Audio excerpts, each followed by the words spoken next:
Angle के कौन से पार्ट के इक्वल होगा, समझ रहे हैं। देखिए तो पहला क्या होगा यहाँ पे, देखिए सबसे पहले हमें मालूम है कि length of the tangents drawn from external point are equal. इस पॉइंट से जो हम टेंजेंट्स ड्रॉ किए हैं पी ए और पी बी, ये तो इक्वल होता है, ये तो इक्वल होता है, हम लोग को मालूम है, ठीक है ना। तो यहाँ पे क्या हो जाएगा, P A equals to P B because length of the tangents drawn from an external point are equal. Okay, क्या होता है, इक्वल होता है। ओके चलिए अब देखिए यहाँ पे कोई दिक्कत नहीं यहाँ तक। दूसरा ओ ए equals to O B, O A equals to O B, O A equals to O B, O A equals to O B, क्यों भाई, radius of the circle put कर देना है। नेक्स्ट पी ए ओ, तो पी ए ओ का measurement देखिए कितना आया था, ये 90 डिग्री आया था, 90 डिग्री। ओके तो यहाँ पे 90 डिग्री आपको क्या करना है, क्वेश्चन देखिए हमारा, ये एनसीईआरटी का एग्जांपल का क्वेश्चन, एग्जांपल नंबर 2 बहुत इंपॉर्टेंट है, 2019 और 2014 में आया हुआ क्वेश्चन है, 2019 में भी आया हुआ, ये 2014 में भी आया हुआ क्वेश्चन है, सही है, इंपॉर्टेंट क्वेश्चन एग्जांपल। हेलो बच्चों, welcome back to my YouTube channel. तो आज हम लोग फिर से करने वाले एक सर्कल से रिलेटेड कुछ प्रॉब्लम्स।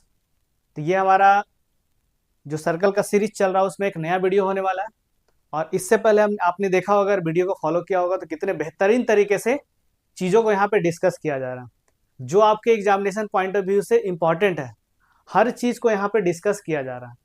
ओके, प्रीवियस ईयर का जो क्वेश्चन आता है यहाँ पे वो भी हम डिस्कस करते हैं, एनसीईआरटी बेस्ड क्वेश्चन जो इंपॉर्टेंट टाइप का क्वेश्चन है वो भी यहाँ पे डिस्कस होता है, ठीक है ना। तो एकदम आपको पूरे एग्जाम का प्रिपरेशन बेहतरीन तरीके से यहाँ पे होता है, यहाँ पे करवाया जाएगा, आपको कुछ भी टेंशन लेने का जरूरत नहीं है। ओके, तो आपको क्या करना है, वीडियो के अंत तक बने रहना है। अगर चाहते हैं इसी टाइप का और भी मैं वीडियो अपलोड करूँ तो काइंडली आप अपना सजेशन कमेंट बॉक्स में जरूर दें। अगर आप इस चैनल पे नए हैं तो काइंडली उस चैनल को सब्सक्राइब कर दें, एक रेड कलर का बटन होगा वहाँ पे प्रेस कर दें, उसके लिए कोई पैसा नहीं लगता है, उससे हमारा मोटिवेशन होता है। इस वीडियो को लाइक जरूर करेंगे, और अगर कोई भी आपको लगता है किसी और टॉपिक पे वीडियो बनाया जाए, कुछ कोई और डाउट होता है आपको, कुछ और चीज़ों से रिलेटेड वीडियो यहाँ पे अपलोड किया जाए, तो काइंडली आप उसको कमेंट बॉक्स में जरूर सजेस्ट करेंगे। ओके, तो चलिए वीडियो को शुरू करते हैं। तो हमने हमने पहले भी बताया था कि इस चैप्टर में बेसिकली आपको दो थ्योरम, जो आपके सिलेबस में दिया हुआ दो थ्योरम आपको पढ़ना है, और उसी थ्योरम पे बेस्ड हमारा क्या होता है, पूरा का पूरा चैप्टर, उसी थ्योरम पे पूरा का पूरा चैप्टर आपका बेस्ड होता है, ठीक है। उसी थ्योरम, उसी दो थ्योरम का यूज करके हम लोग जितने भी क्वेश्चंस होते हैं वो सॉल्व करते हैं। तो दो थ्योरम क्या था, एक बार हम रिकैप कर ले यहाँ पे, देखिए क्या था। First, two tangents from an external point to a circle are equal. जैसे आपको मालूम होगा कि एक्सटर्नल पॉइंट से अगर ये सर्कल है तो एक्सटर्नल पॉइंट से आप दो टेंजेंट बना सकते हैं। जैसे हमने एक बनाया ये, दूसरा बनाया ये, एक का नाम हमने लिखा पी ए और एक का नाम हमने लिखा पी बी। तो आपको मालूम होगा कि ये जो पी ए और पी बी होगा ये इक्वल होगा। तो length of the tangent drawn from an external point are equal. बाहर किसी पॉइंट से सर्कल पे अगर दो पॉइंट पे आप टेंजेंट बनाते हैं तो उसका लेंथ बराबर होता है, ठीक है। ये हमने ऑलरेडी डिस्कस किया हुआ है। कैसे प्रूव करते हो भी हमने बताया था। एक चीज और, इस पॉइंट को हम लोग क्या बोलते हैं, तो इस पॉइंट का नाम होता है point of contact, point of contact. Okay, इसी तरह से इस पॉइंट बी का भी नाम क्या होता है, तो इसका नाम होता है point of contact, point of contact. Okay, दूसरा हमने थ्योरम क्या किया था, radius is perpendicular to the tangent at the point of contact. जैसे मान लीजिए आपने क्या किया, एक सर्कल बनाया, इस सर्कल पे आपने एक पॉइंट लिया ए, एक पॉइंट लिया आपने ए, और इस पॉइंट पे आपने टेंजेंट बनाया, इस सर्कल का सेंटर कहीं पे ओ होगा, तो जब आप रेडियस बनाएंगे ओ ए रेडियस, तो ये रेडियस क्या होगा, परपेंडिकुलर हो जाएगा इस टेंजेंट पे। तो ये दो थ्योरम हमने लास्ट क्लास में किया था। ओके, इसमें कोई दिक्कत नहीं होना चाहिए। ओके, तो चलिए हम लोग करते हैं एक क्वेश्चन, इसमें बेस्ट एक क्वेश्चन है यहाँ पे। देखिए क्वेश्चन क्या दिया हुआ है, if tangents P A and P B, ठीक है, ये tangents P A and P B क्या है, from a point P to a circle with centre O are inclined to each other at an angle of 80 degree. मतलब एक circle है जिसका centre O है, एक सर्कल लिया हमने जिसका सेंटर रखा ओ, जिसका सेंटर रखा हमने ओ। ओके, उसके बाद पी एंड पी बी दो टेंजेंट्स हैं। देखिए एक टेंजेंट आपका पी ए हो गया, ये वाला टेंजेंट, ठीक है, ये टेंजेंट पी ए, और दूसरा टेंजेंट आपका पी बी, ये टेंजेंट पी बी, ठीक है ना। तो ये ड्रॉ किया गया। अब इसके बाद क्या बोलता है, ये जो टेंजेंट्स है ना, इन दोनों टेंजेंट के बीच का जो एंगल है, इन दोनों टेंजेंट के बीच का जो एंगल है वो कितना डिग्री है, 80 डिग्री। बिकॉज यहाँ पे क्या दिया हुआ है, tangents are inclined at an angle of 80 degree. Okay, तो मतलब क्या हुआ, दोनों टेंजेंट्स के बीच का एंगल कितना होगा, 80 डिग्री होगा। कितना होगा, 80 डिग्री होगा। ओके, निकालना क्या हमें, तो हमें फाइंड करना एंगल POA। क्या निकालना हमें, एंगल POA। ये एंगल हमें क्या करना है, फाइंड करना है। ठीक है, कोई दिक्कत नहीं है इसमें। चलिए आते हैं, स्टार्ट करते हैं। अब हम लोग क्या करते हैं, ये पूरा क्वाड्रिलेटरल कंसीडर करते हैं, पूरा क्वाड्रिलेटरल। कौन सा क्वाड्रिलेटरल, तो APBO। इस क्वाड्रिलेटरल को अगर आप कंसीडर कीजिएगा तो यहाँ पे क्या मिलेगा, देखिए इस क्वाड्रिलेटरल में क्या होगा, तो आपको मालूम होगा कि इस क्वाड्रिलेटरल में एक एंगल हमें मालूम है, कौन सा एंगल, जो दिया हुआ था APB। ये जो APB आ रहा है ये एंगल, ये तो इसी क्वाड्रिलेटरल में है ना, तो APB का मेजरमेंट आ गया 80 डिग्री। APB का मेजरमेंट कितना आ गया, 80 डिग्री, ये तो गिवन था। ठीक है, अब इस एंगल को ऑब्जर्व कीजिए, कौन सा एंगल, तो PAO। इस एंगल को देखिए, इस एंगल को देखिए। ठीक है, हमें मालूम है कि radius is perpendicular to the tangent. ये जो रेडियस OA है वो क्या होगा, टैंजेंट PA पे परपेंडिकुलर होगा। इसका मतलब ये एंगल हो गया 90 डिग्री। तो एंगल PAO का मेजरमेंट आ गया 90 डिग्री। ठीक है, उसी तरह से हम क्या कर सकते हैं, एंगल PBO निकाल सकते हैं, क्योंकि OB तो आपका रेडियस ही है ना, OB क्या आपका रेडियस है और PB क्या आपका टैंजेंट है। तो radius is perpendicular to the tangent. इसका मतलब ये हुआ कि एंगल PBO का मेजरमेंट कितना आ गया, 90 डिग्री। ओके, तो यहां से क्या निकल के आया हमारा, तो angle PAO 90 degree and angle PBO ये भी हो गया आपका 90 डिग्री। सही है, चलिए, क्योंकि रेडियस क्या होता है, परपेंडिकुलर होता है टैंजेंट, हमने एक्सप्लेन कर दिया है यहाँ पे। ठीक है, अब देखिए हमें पता है by the angle sum property of a quadrilateral, sum of all angles of a quadrilateral is 360 degree. Sum of all angles of a quadrilateral is 360 degree. ठीक है, मतलब इस क्वाड्रिलेटरल का सारे एंगल का सम अगर हम निकाल दें तो वो कितना आ जाता है, तो वो आ जाता है आपका 360 डिग्री। इसका मतलब एंगल AOB, मतलब ये angle plus angle APB, sorry AOB ना, सॉरी सॉरी सॉरी, AOB ये एंगल हुआ, ये एंगल AOB प्लस APB ये एंगल। ओके, नेक्स्ट आपका PAO ये angle, next PBO that is ये एंगल। ठीक है, इन सारे एंगल को जब जोड़ेंगे, ऐड करेंगे तो 360 डिग्री के इक्वल आ जाएगा, because we know that sum of all angles of a quadrilateral is 360 degree. Okay, समझ में आ रहा है इतना, यहां तक कोई प्रॉब्लम नहीं होना चाहिए। ओके, चलिए आगे बढ़ते हैं। अब सबका वैल्यू पुट करते हैं, तो AOB का वैल्यू हमें नहीं मालूम है, AOB का वैल्यू हमें नहीं मालूम है। ओके, AOB का वैल्यू हमें नहीं मालूम है, इसका वैल्यू हमें नहीं मालूम है। ठीक है, पूरा पहले एंगल निकालेंगे, उसके बाद ये एंगल कैलकुलेट करेंगे। ठीक है ना, उसके बाद ये एंगल कैलकुलेट करेंगे। तो AOB का मेजरमेंट हमें नहीं मालूम है, कोई बात नहीं, उसको एज इट इज लिख दीजिए। APB ये तो गिवन था 80 डिग्री, APB कितना दिया हुआ था, तो ये दिया हुआ था आपके 80 डिग्री, देखिए 80 डिग्री दिया हुआ था APB का वैल्यू, तो यहाँ पे पुट कर देना है। नेक्स्ट PAO, तो PAO का मेजरमेंट देखिए कितना आया था, ये 90 डिग्री आया था, 90 डिग्री। ओके, तो यहाँ पे 90 डिग्री आपको क्या करना है, पुट कर देना है। ओके, बढ़ते आगे। नेक्स्ट PBO कहाँ है, यहाँ पे PBO का भी मेजरमेंट कितना आया था, तो ये भी आपका 90 डिग्री आया था, ये भी आपका 90 डिग्री था।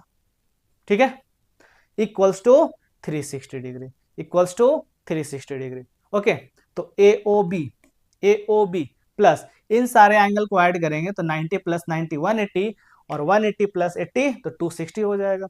जब उस तरफ शिफ्ट करेंगे तो वो माइनस हो जाएगा, तो 260 जब उधर जाएगा 260, तो 360 डिग्री माइनस क्या हो जाएगा 260, 260 उधर जब शिफ्ट करेंगे तो हो जाएगा माइनस में। ठीक है, जब आप सब्ट्रैक्ट करेंगे तो AOB का वैल्यू निकल के आएगा 100 डिग्री, AOB का वैल्यू निकल के आएगा 100 डिग्री, मतलब इस पूरे एंगल का मेजरमेंट आ गया हमें, कितना आ गया 100 डिग्री। लेकिन हमें तो ये चाहिए, ऐसे हम लोग अभी प्रूव करेंगे कि ये एंगल मतलब इधर का एंगल और इधर का एंगल इक्वल होता है, तो इक्वल होगा तो आधा आधा बढ़ जाएगा, लेकिन आपको यहाँ कहीं मेंशन नहीं किया हुआ ना, तो उसको हमें दिखाना पड़ेगा कि ये दोनों एंगल क्या होते हैं, इक्वल होते हैं। ठीक है, समझ रहे हैं, उसके लिए हमें क्या करना पड़ेगा, तो ये दो ट्राइंगल लेना पड़ेगा, कौन कौन सा, तो एक ट्राइंगल होगा आपका AOP और दूसरा ट्राइंगल ABOP। देखिए AOP ये ट्राइंगल और ओके BOP ये ट्राइंगल, तो इन दोनों ट्राइंगल को कंसीडर करेंगे और दोनों को कर देंगे कॉन्ग्रुएंट, तो कॉन्ग्रुएंट जब होगा तो सिम्प्लिसिटी से बराबर हो जाएगा। ठीक है, चलिए अब देखते हैं इन दोनों ट्राइंगल में क्या क्या इक्वल होंगे, मतलब इस ट्राइंगल का कौन सा पार्ट इस ट्राइंगल के कौन से पार्ट के इक्वल होगा, समझ रहे हैं। देखिए तो पहला क्या होगा यहाँ पे, देखिए सबसे पहले हमें मालूम है कि length of the tangents drawn from external point are equal.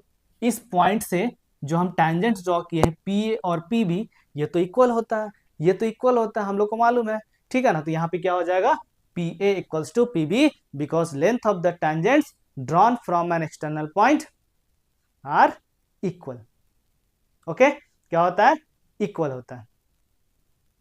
Okay, चलिए अब देखिए यहाँ पे कोई दिक्कत नहीं यहां तक। दूसरा ओ ए equals to O B, O A equals to O B, O A equals to O B, O A equals to O B. क्यों भाई, radius of the circle, radius of the circle, तो रेडियस ऑफ द सर्कल तो equal ही होते हैं ना। तो ये कैसे हो गया, तो radii of same circle. Okay, कैसे हो गया, तो radii of same circle. Third क्या होगा हमारा, देख सकते हैं इजी ऑब्जर्व कर सकते हैं यहाँ पे, ओपी इक्वल्स टू ओपी। क्यों भाई, common side, OP equals to OP, क्यों, कॉमन साइड। तो ये हो गया आपका कॉमन साइड, क्या हो गया, कॉमन साइड। ठीक है, अब देखिए क्या क्या आपने इक्वल किया, साइड साइड साइड। तो side side side congruency criteria से क्या हो जाएगा, ये दोनों ट्राइंगल कॉन्ग्रुएंट हो जाएंगे। क्या हो जाएंगे, दोनों ट्राइंगल कॉन्ग्रुएंट हो जाएंगे साइड साइड साइड क्राइटेरिया से, या साइड साइड साइड टेस्ट भी आप लिख सकते हैं। ओके, कौन सा टेस्ट, तो कॉन्ग्रुएंसी टेस्ट। समझ में आ रहा है। चलिए अब यहां से अगर हम क्या करें, अगर हम इस एंगल को लिखना चाहे, कौन सा एंगल, ये एंगल, ये एंगल, ये एंगल को लिखना चाहे अगर हम लोग, ठीक है ना, इस एंगल को अगर लिखना चाहे, इस एंगल को, इसका नाम क्या है भाई, पी ओ ए, पी ओ ए। तो यहां से क्या लिख सकते हैं, एंगल पी ओ ए। तो अगर आपने यहां से लिखा 1 2 3, मतलब सीक्वेंस क्या आपने मेंटेन किया, पी ओ ए, पी ओ ए, पी ओ ए मीन्स 1 2 3। तो इधर से भी क्या लिखेंगे, 1 2 3, that is angle P B O. समझ में आ रहा, that is angle P B O. Sequence maintain करना है, फर्स्ट में यहां रखा पी, सेकंड में रखा ओ, थर्ड में रखा ए। तो इसी सीक्वेंस को यहां भी मेंटेन करना है, because we have to write the corresponding sides, corresponding parts को यहां लिखना होता है। ठीक है, तो बस यही हमें क्या करना था, प्रूव करना था। अब पूरा आधा इधर है, आधा इधर है, तो पूरा जो होगा उसका हाफ अप तो इधर हो जाएगा, मतलब दोनों इक्वल है, जितना मेजरमेंट इसका उतना मेजरमेंट इसका, मतलब पूरे का आधा इधर है, पूरे का आधा इधर है। समझ में आ रहा, ओके, कोई दिक्कत इसमें नहीं होने चाहिए। ओके, चलिए आगे बढ़ते हैं।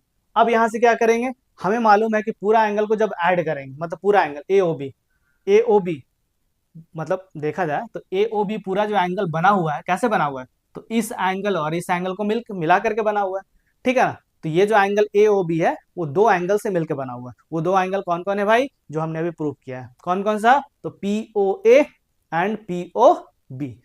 ठीक है, इसी दो एंगल से मिलकर ये बना हुआ है। तो ए ओ बी को क्या लिख सकते हैं हम लोग, तो ए ओ बी के लिखा जा सकता है पी ओ ए प्लस पी ओ बी। ठीक है, कोई दिक्कत नहीं होना चाहिए इसमें। एंगल एडिशन प्रॉपर्टी आप यहां पे ब्रैकेट में लिख सकते हैं। सही है, नेक्स्ट। अब हमें मालूम है कि पी ओ ए और पी ओ बी क्या है, बराबर है। तो जहां पी ओ बी लिखा हुआ है उसके प्लेस पे हम क्या लिख सकते हैं, तो उसके प्लेस पे पी ओ ए लिख सकते हैं। उसके प्लेस पे क्या लिख सकते हैं, पी ओ बी के प्लेस पे पी ओ ए लिख सकते हैं, पी ओ बी के प्लेस पे पी ओ ए लिख सकते हैं। मतलब पी ओ बी के जगह पे क्या लिखा हमने, पी ओ ए लिखा। क्या लिखा, पी ओ ए लिखा। क्यों लिखा, क्योंकि हम लोग को सेम बनाना है।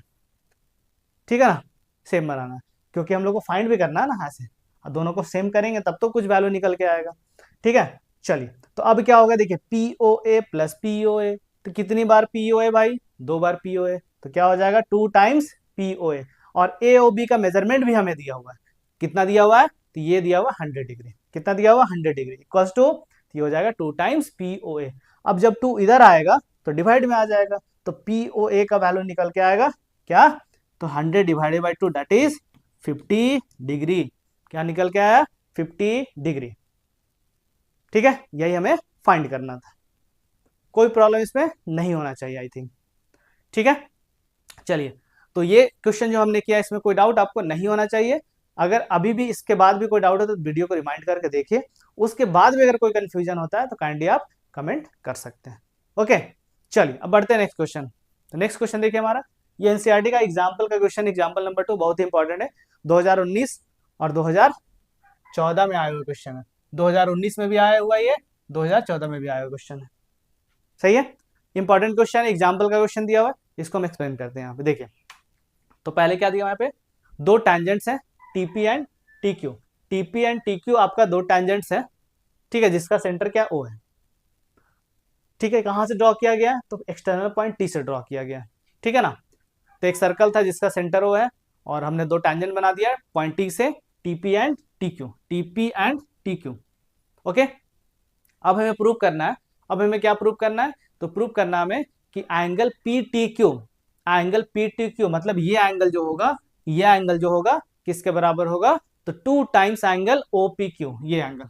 ओके, ये एंगल मतलब ये जो एंगल है, इसका मेजरमेंट अगर 60 डिग्री है तो इसका मेजरमेंट 120 हो जाएगा, इसका मेजरमेंट अगर 15 डिग्री है तो इसका मेजरमेंट 30 डिग्री होगा। मतलब ये जो एंगल होगा इसका उल्टा लिख दिया क्या, सॉरी उल्टा लिख दिया यहाँ पे, उल्टा लिख दिया। अगर ये 15 डिग्री होगा तो ये हो जाएगा 30 डिग्री, ये अगर 20 डिग्री होगा तो ये हो जाएगा 40 डिग्री। तो इस तरह से यहाँ पे आपको प्रूव करना है, मतलब ये जो एंगल होगा P T Q equals to 2 times this angle O P Q. ठीक है, कोई दिक्कत इसमें नहीं होना चाहिए। चलिए स्टार्ट करते हैं, देखिए कैसे करेंगे, देखिए यहाँ पे कैसे करना हमें, ठीक है ना। तो इस पूरे ट्राइंगल को लीजिए, कौन सा ट्राइंगल, तो पी टी क्यू, ये जो ट्राइंगल दिख रहा है ना येलो कलर से जो मार्क किया हुआ है, इस ट्राइंगल को आप कंसीडर कीजिए। तो इस ट्राइंगल में आपको मालूम है, इस ट्राइंगल में क्या होगा, तो दो साइड इक्वल है। कौन कौन से दो साइड इक्वल है भाई, तो टीपी एंड टीक्यू इक्वल है। कैसे इक्वल है, तो हमें मालूम है length of the tangents drawn from an external point are equal. तो एक्सटर्नल पॉइंट कौन हुआ, तो एक्सटर्नल पॉइंट हुआ आपका टी, यहां से दो टेंजेंट हमने बनाया टीपी एंड टीक्यू। ठीक है, तो दो टेंजेंट जब आप बनाएंगे तो इसका लेंथ क्या होता है, इक्वल हो जाता है। मतलब इस ट्राइंगल में दो साइड इक्वल है। तो आपको एक प्रॉपर्टी मालूम होगा कि किसी भी ट्राइंगल में अगर दो साइड इक्वल होते हैं तो उसके अपोजिट एंगल्स भी क्या हो जाते हैं, इक्वल हो जाते हैं। किसी भी ट्राइंगल में अगर दो साइड इक्वल है तो उसके अपोजिट एंगल्स भी इक्वल हो जाते हैं। इसका मतलब ये जो एंगल होगा, मतलब टी क्यू का अपोजिट एंगल क्या हुआ, ये वाला एंगल। टीपी का अपोजिट एंगल क्या हुआ, ये एंगल। समझ में आ रहा, तो इसका मतलब हुआ T P Q equals to T Q P. क्यों, क्योंकि हमें मालूम है किसी भी ट्राइंगल में अगर दो साइड इक्वल है तो उसके अपोजिट एंगल्स भी क्या हो जाते हैं, इक्वल हो जाते हैं। तो इक्वल साइड्स के अपोजिट एंगल जो होते हैं इक्वल हो जाते हैं। इक्वल साइड्स के अपोजिट एंगल क्या हो जाते हैं, इक्वल हो जाते हैं। तो इस इक्वल साइड का अपोजिट एंगल ये हुआ, और इस इक्वल साइड का अपोजिट एंगल ये हुआ। समझ रहे, कोई दिक्कत नहीं होना चाहिए। चलिए आगे बढ़ते हैं। अब यहां से हमें मालूम है कि सारे एंगल का जो सम होता है किसी भी ट्राइंगल में वो कितना डिग्री होता है, तो 180 डिग्री होता है। तो sum of all angles of a triangle is 180 degree. मतलब इस एंगल का सम प्लस इस एंगल का सम प्लस इस एंगल का सम कितना होगा भाई, तो ये होगा 180 डिग्री। ठीक है ना, क्यों फाइंड कर रहे हैं, क्योंकि हमें क्या करना है, देखिए ये पीटी क्यू निकालना है। तो पीटी क्यू कहां पे आ रहा है, तो इसी ट्राइंगल में तो आ रहा है ना। पीटी क्यू कहां पे आ रहा है, तो इसी ट्राइंगल में आ रहा है। ठीक है, चलिए तो लिख सकते हैं यहाँ पे तीनों एंगल का सम क्या होगा, 180 degree, PT Q DP Q and T Q P. सही है, चलिए तो एंगल सम प्रॉपर्टी से हमने 180 डिग्री लिख दिया। अब देखिए, अब ये दोनों एंगल क्या इक्वल है ना, ये दोनों एंगल इक्वल है, कौन कौन से, तो टी क्यू पी और टी पी क्यू, ये दोनों एंगल इक्वल है। तो जहां टी क्यू पी लिखा हुआ है, टी क्यू पी लिखा हुआ है, उसके प्लेस में हम क्या लिख सकते हैं, तो टी पी क्यू लिख सकते हैं। तो इससे क्या हो जाएगा, ये दोनों एंगल हो जाएंगे सेम। ठीक है, तो P T Q plus T P Q plus T P Q equals to कितना, तो इक्वल्स टू 180 डिग्री। ठीक है ना, तो ये दोनों को जब आप ऐड करेंगे तो T P Q plus T P Q, T P Q plus T P Q, कितनी बार टी पी क्यू, तो 2 टाइम्स टी पी क्यू, कितनी बार टी पी क्यू, तो 2 times T P Q. Understanding, तो ये हो जाएगा 2 times T P Q equals to 180 degree. ठीक है, अब क्या करना है आपको, तो इस एंगल को उस तरफ शिफ्ट कर देना है। तो क्या हो जाएगा, वो माइनस हो जाएगा, क्या हो जाएगा, वो माइनस हो जाएगा। तो ये हो जाएगा पी टी क्यू का वैल्यू आ गया 180 degree minus 2 times angle T P Q. समझ में आ रहा, चलिए तो यहां से एक रिलेशन हमें मिला। ठीक है ना, क्या रिलेशन मिला, तो हमें मिला, हाँ इसको हमने इक्वेशन नंबर 2 लिया, टी पी टी क्यू किसके इक्वल आ गया, तो 180 डिग्री माइनस 2 टाइम्स दिस। मतलब अब हमें क्या करना होगा, ये जो एंगल है ना, ये एंगल किसके इक्वल प्रूव करना पड़ेगा, इसके इक्वल प्रूव कर देना पड़ेगा। मतलब इतने पार्ट को हम रिप्लेस कर देना होगा किससे, इससे, तो मेरा काम हो जाएगा। ठीक है, सही है। अब देखिए ये एंगल जो ओ पी क्यू है ना, किस कहाँ पे आ रहा है, यहाँ पे आ रहा, यहाँ पे आ रहा। तो ऐसा ट्राइंगल लेंगे जिसमें ये एंगल आपका आ जाए, ठीक है ना, यहाँ पे। या फिर हम ऐसा ट्राइंगल लेंगे या ऐसा एंगल लेंगे जिसमें ये पूरा एंगल में क्या आ रहा, इस पूरा एंगल में ये एंगल आ जा रहा, तो वो भी हम कर सकते हैं, वो भी हम कर सकते हैं। ठीक है ना। तो हमें मालूम है कि length of the tangent perpendicular to the radius, या radius of the perpendicular to the tangent, ये हमें मालूम है। तो मतलब ये जो एंगल आएगा, ये एंगल वो तो 90 डिग्री हो जाएगा, क्योंकि ओपी तो आपका रेडियस है ना, ओपी रेडियस है और टीपी आपका टैंजेंट है। ओपी रेडियस है और टीपी आपका टैंजेंट है, तो ये एंगल 90 डिग्री हो गया। कौन सा एंगल 90 डिग्री हो गया, तो ये वाला एंगल, ये जो रेड कलर से मार्क, हम थोड़ा बड़ा बना देते हैं इसको, ये एंगल 90 डिग्री है। ठीक है, समझ में आ रहा है। चलिए, तो यहां से क्या हो जाएगा फिर, ओ पी टी, ये 90 डिग्री आ गया, क्योंकि रेडियस परपेंडिकुलर होता है टेंजेंट पे। नेक्स्ट, अब देखिए ये जो एंगल है ना, वो दो एंगल से मिलकर बना हुआ है। ये पूरा जो एंगल था वो दो एंगल से मिलकर बना था, किससे किससे, तो इससे और इससे। ठीक है, तो एंगल्स एडिशन प्रॉपर्टी से हम क्या लिख सकते हैं, ओ पी टी को क्या लिख सकते हैं हम लोग, तो लिख सकते हैं कौन कौन सा एंगल हुआ, तो O P Q, O P Q कौन सा एंगल भाई, ये वाला एंगल, प्लस दिस एंगल, और इस एंगल का नाम क्या था, तो इस एंगल का नाम हमने लिखा T P Q, T P Q, T P Q, मतलब ये एंगल, ये एंगल। ओके, चलिए अब इसको सॉल्व करते हैं, इसको सॉल्व करते हैं हम लोग, ठीक है ना, सही है। तो यहां से हो जाएगा O P Q plus T P Q equal to O P T, सही है। अब देखिए T P Q, T O P Q plus T P Q equals to O P T, और ओ पी टी का value कितना था, तो ये था 90 डिग्री। ओ पी टी का वैल्यू कितना था भाई, ये था 90 डिग्री। ठीक है, तो इक्वल्स टू 90 डिग्री आपको यहाँ पे रख देना है। अब यहाँ से कैलकुलेट करना ओ पी क्यू का वैल्यू कितना आएगा, तो ओ पी क्यू जब उधर जाएगा तो हो जाएगा माइनस, तो ये हो जाएगा 90, sorry sorry, O P Q यहाँ है, टी पी क्यू जब उधर जाएगा तो हो जाएगा माइनस, तो ये हो जाएगा 90 degree minus, 90 degree minus T P Q. समझ रहे। अब हमें देखिए ये जनरेट करना है, ये चीज हमें बनाना है, ये चीज बनाना है हमें, ठीक है ना। तो क्या करें, करा हमने दोनों साइड मल्टीप्लाई कर दिया, किससे, 2 से, दोनों साइड हमने मल्टीप्लाई कर दिया 2 से। ठीक है, तो आपका काम यहाँ पे हो जाएगा। जब दोनों साइड 2 से मल्टीप्लाई करेंगे तो 2 यहाँ भी इंटू होगा और 2 यहाँ भी इंटू होगा, तो यहाँ तो हो गया 2 इंटू 90 180 डिग्री, और ये हो गया 2 times angle T P Q, सही है। अब देखिए ये इक्वेशन को रखा हमने, इस इक्वेशन को रखा इक्वेशन नंबर 3, इस इक्वेशन को लिखा हमने इक्वेशन नंबर 3। अब ध्यान से देखिए इक्वेशन नंबर 2 एंड 3 को, 2 एंड 3 को देखिए, 2 एंड 3 को देखिए, तो 2 का RHS 180 degree minus 2 times TP Q, 180 degree minus 2 times TP Q, तो ये दोनों आरएचएस तो बराबर हो गया ना, मतलब तो एक एलएचएस भी क्या हो जाएगा आपका, इक्वल हो जाएगा। ठीक है ना, एलएचएस भी क्या हो जाएगा, इक्वल हो जाएगा। If two things are equal to the same thing they are equal, मतलब ये पीटीक्यू इसके बराबर और 2 टाइम्स ओपीक्यू भी इसके बराबर। अगर आरएचएस बराबर है तो एलएचएस भी आपका बराबर हो जाएगा। ठीक है ना, तो एलएचएस को जब आप बराबर करेंगे तो यहां से लिखेंगे पीटीक्यू एलएचएस, इस इक्वेशन का एलएचएस, और इस इक्वेशन का एलएचएस क्या है, तो 2 टाइम्स ओपी क्यू। बस यही हमें प्रूव करना था, यही हमें प्रूव करना था। ठीक है, तो ये बहुत ही इंपॉर्टेंट क्वेश्चन है, इसको 1 से 2 बार प्रैक्टिस करेंगे तो आपका काम हो जाएगा यहाँ से। ठीक है, आपका काम यहाँ पे हो जाएगा, सही है। तो आई होप ये वीडियो आपको पसंद आया होगा, ये वीडियो आपको पसंद आया होगा, और काइंडली इस चैनल पर अगर आप नहीं है नए हैं तो काइंडली आप इस चैनल को सब्सक्राइब कर दें। ठीक है, पैसा उसके लिए कोई लगता नहीं, लेकिन हमें मोटिवेशन जरूर मिलता है। ठीक है ना, अगर आपका कोई भी सजेशन हो, किसी और टॉपिक के वीडियो अगर चाहते हैं तो काइंडली आप हमें कमेंट बॉक्स में जरूर बताएं। ठीक है, मिलते हैं नेक्स्ट वीडियो में। Thank you so much for watching my video.